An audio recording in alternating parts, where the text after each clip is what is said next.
I got so much motherfucking design on right now. Bring it down, bring it down, make it clap. I got 3 whole thoughts, I'm bitches on my line, and you know.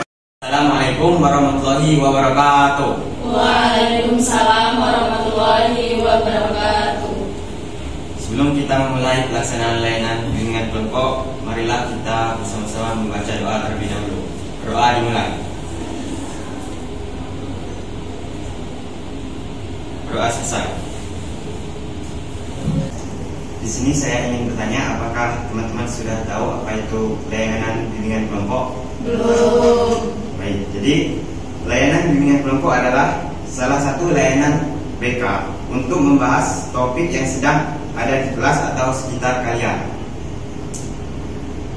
Sebelum kita mulai pelaksanaan layanan ini, marilah kita berkenalan terlebih dahulu. Dimulai dari saya. Perkenalkan, nama saya Eko Melinda Nesron. Nama saya Ajeng Prima. Nama saya Faiha Ahmad Jalani. Nama saya Cynthia Fiatanita. Saya Deputi Administri.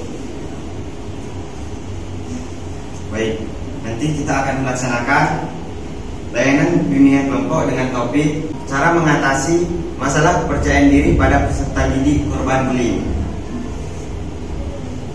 Terkait layanan bimbingan kelompok, apakah di sini teman-teman ada yang ingin tanyakan? Ya. Jika tidak ada, sebelum kita mulai pelaksanaan, nanti teman-teman jangan ragu untuk memberikan pendapat saat sudah dimulai pelaksanaannya. Baik, apakah di sini teman-teman semua sudah siap? Siap. Untuk layanan ini, topik apa yang akan dibahas pada layanan ini untuk teman-teman semuanya? Bullying. Baik, apakah teman-teman sudah tahu apa itu bullying? Sudah. Ya, bisa tolong jelaskan? Izin menjelaskan apa itu bullying. Bullying itu tindakan agresif yang biasanya dilakukan seseorang untuk mengintimidasi atau mendominasi orang lain yang dinilai lebih lemah daripada dia. Perilaku penyimpangan sosial ini dapat terjadi di mana saja, mulai dari lingkungan sekolah hingga lingkungan kerja. Baik, bisa berikan seperti apa contohnya? Yang saya tahu contoh bullying itu contoh bullying verbal. Bullying verbal itu melibatkan penggunaan kata-kata untuk menyakiti, merendahkan, atau mengintimidasi seseorang. Ada beberapa contoh bullying verbal, yaitu mengolok-olok dan mengejek. Contoh bullying verbal misalnya mengolok-olok teman ketika nilainya tidak bagus, menyebut teman dengan julukan yang tidak baik, memanggil anak dengan nama orang tuanya, dan sebagainya. Baik, terkait pembahasan kita tentang bullying, apakah ada yang tanyakan atau teman-teman sudah paham semuanya? Paham. Baik, mengenai topik yang akan kita bahas pada layanan bimbingan kelompok ini, topik apa yang akan dibahas teman-teman? Izin, menurut saya topik yang akan kita bahas itu bisa aja tentang menumbuhkan rasa kepercayaan diri siswa akibat korban bullying. Di sini apakah teman-teman ada yang bisa menjelaskan? Izin menjelaskan, percaya diri yang dimaksud adalah kemampuan dalam meyakinkan diri pada kemampuan yang kita miliki atau kemampuan untuk mengembangkan penilaian positif baik untuk diri sendiri ataupun lingkungan sekitar. Bisa berikan contohnya? Sikap percaya diri memiliki karakteristik tersendiri. Ciri-ciri individu yang memiliki sikap percaya diri itu pantang menyerah, berani mengemukakan pendapat, berani bertanya, mengutamakan usaha sendiri daripada bantuan, berpenampilan tenang. Sedangkan contoh perilaku percaya diri itu, satu, kalau di lingkungan sekolah mungkin tidak mencontek, mengutarakan pendapat di depan kelas, melaporkan tindak kejahatan sekolah, dan tidak mengeluh saat ujian. Itu sikap yang saya. Baik, terkait penjelasan yang disampaikan oleh Mbak Devi, apakah teman-teman ada yang ingin tanyakan? Apakah sudah paham atau sudah paham? Sudah paham. Baik. Dari penjelasan yang disampaikan oleh Mbak Devi, di sini saya ada materi cara mengatasi masalah kepercayaan diri. Marilah kita simak bersama-sama penjelasan yang akan saya sampaikan.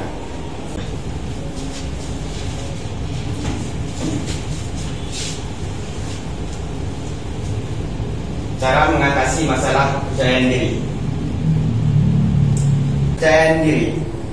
Kepercayaan diri sangat dibutuhkan oleh siswa dalam menyampaikan gagasan atau argumentasi yang terkait dengan proses pembelajaran di kelas. Dengan tersampainya argumen tersebut, ia mampu untuk mengembangkan potensi akademik di sekolah dan memiliki prestasi akademik yang baik.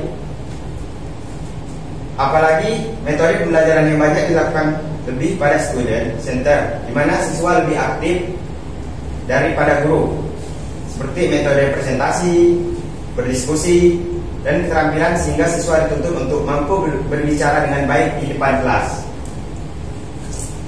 Manfaat percaya diri ada 5, yaitu yang pertama, memiliki keyakinan, yang kedua, bersikap tegas, yang ketiga, cepat dalam mengambil keputusan, yang keempat, bersifat persuasif, yang kelima, tidak bergantung pada orang lain. Cara meningkatkan percaya diri.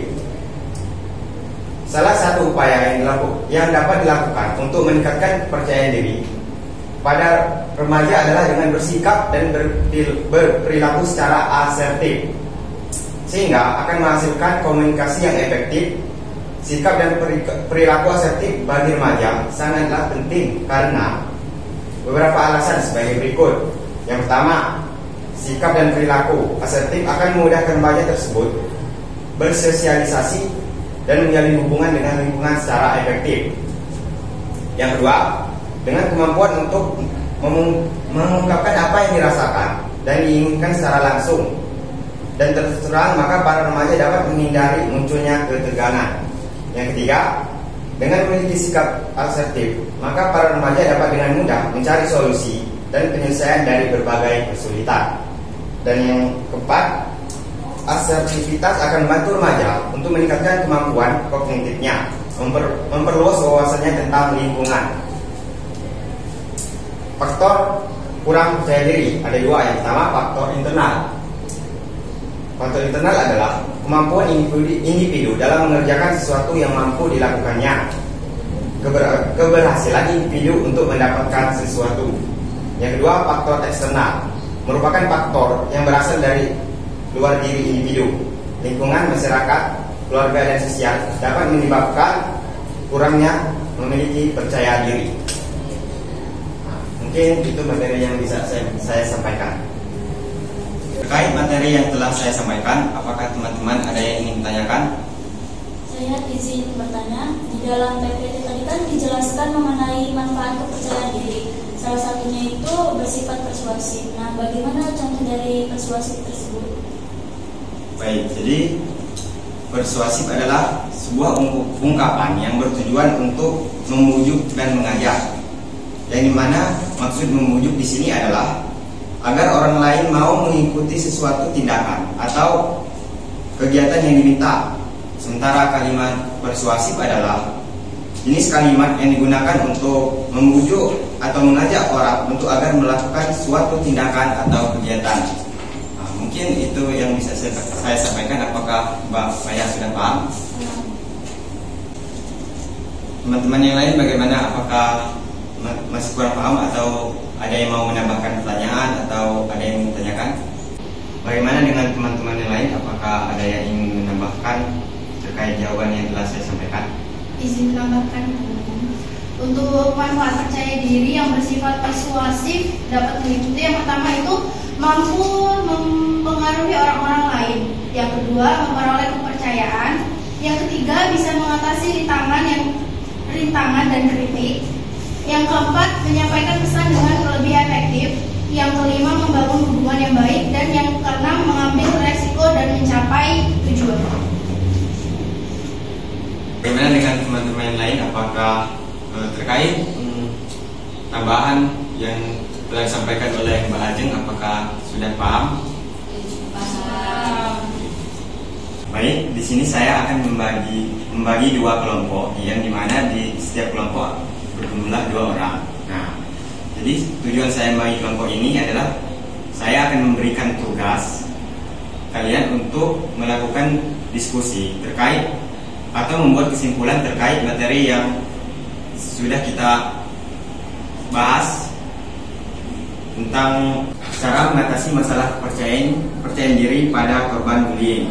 Baik, sini saya akan memberikan tugas kepada Mbak Ajeng sama Mbak Paya satu kelompok, dan ini Mbak Devi sama Mbak Cynthia satu kelompok. Terima kasih. Saya berikan waktu 5 menit untuk kalian berdiskusi. Silakan diskusi.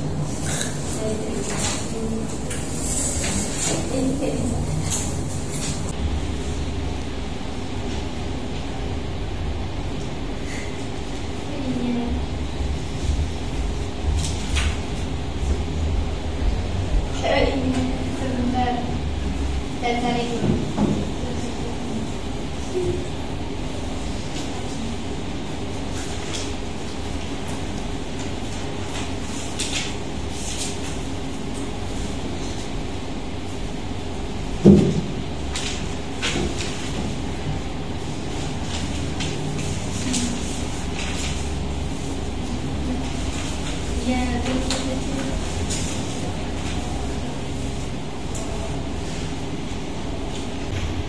Baik teman-teman, apakah sudah selesai melakukan diskusinya?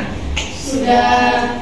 Baik, dari kelompoknya Mbak Ajeng bisa jelaskan hasil diskusinya. Baik, jadi kesimpulan terkait layanan cara mengatasi masalah kepercayaan diri akibat korban bullying. Dalam keadaan di mana seseorang mengalami masalah kepercayaan diri akibat menjadi korban bullying, layanan yang ditawarkan dapat membantu orang tersebut secara efektif. Beberapa kesimpulan terkait layanan tersebut meliputi: yang pertama, pendalaman pemahaman; yang kedua, mendukung emosional; yang ketiga, membangun keterampilan; yang keempat, mempromosikan pemulihan diri; yang kelima, mengajarkan strategi pengolahan stres. Jadi dalam kesimpulan itu, layanan yang ditawarkan kepada mereka yang memiliki masalah kepercayaan diri akibat menjadi korban bullying dapat membantu dalam pendalaman pemahaman, dukungan emosional, membangun keterampilan sosial, mempromosikan pemulihan diri, dan mengajarkan strategi pengolahan stres. Dengan bantuan ini, korban bullying dapat memulihkan kepercayaan diri mereka dan membangun kehidupan yang lebih baik. Baik, terima kasih. Baik, selanjutnya dari kelompoknya Mbak Devi bisa tolong jelaskan hasil diskusinya. Baik, terima kasih.